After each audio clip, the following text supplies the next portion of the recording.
ایک آزمودہ نسخہ اس کا موجود ہے. جس طرح انگریز جی کہتا ہے کہ جب آپ بستر پر لیٹیں سونے کے لیے تو اپنے دن بھر کا محاسبہ اپنا کر لیجئے کہ آج سارا دن میں نے کتنا پروڈکٹیو کام کیا اور کتنا وقت اپنا ضائع کیا،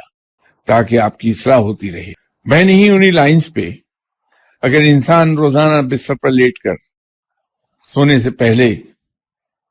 یہ سوچنا شروع کر دے کہ جب سے میں نے ہوش سنبھالا ہے زندگی میں کتنی بار مایوس ہو گیا تھا کہ میرا یہ کام نہیں ہونا ہے،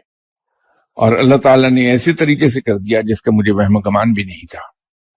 تو یہ غیبی مدد تھی، یہ میرے رب نے ہی میرے لیے بندوبست کیا تھا. جب میں رزق کی کمی کی وجہ سے مایوس تھا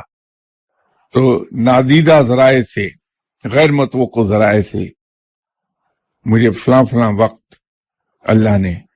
رزق مہیا کیا تھا، تو یہ میرا رب ہی تو تھا جس نے مجھے اس وقت بچا لیا فاقوں سے. میں نے کس وقت یہ سمجھا کہ میں اب پھنس گیا ہوں، اس مصیبت میں نکل نہیں پاؤں گا، تو عین مایوسی کے عالم میں غیب سے مدد آئی تھی اور رب تعالیٰ نے مجھے نکال لیا تھا. تو یوں جب ہم اسے یاد کرنا شروع کریں گے تو ہمیں اس کے احسانات یاد آئیں گے، اور یہ سلسلہ دراز ہوتا چلا جائے گا، اور پھر یہاں تک بات ہو جائے گی کہ ہمیں اس کا یہ احسان بھی یاد آنے لگے گا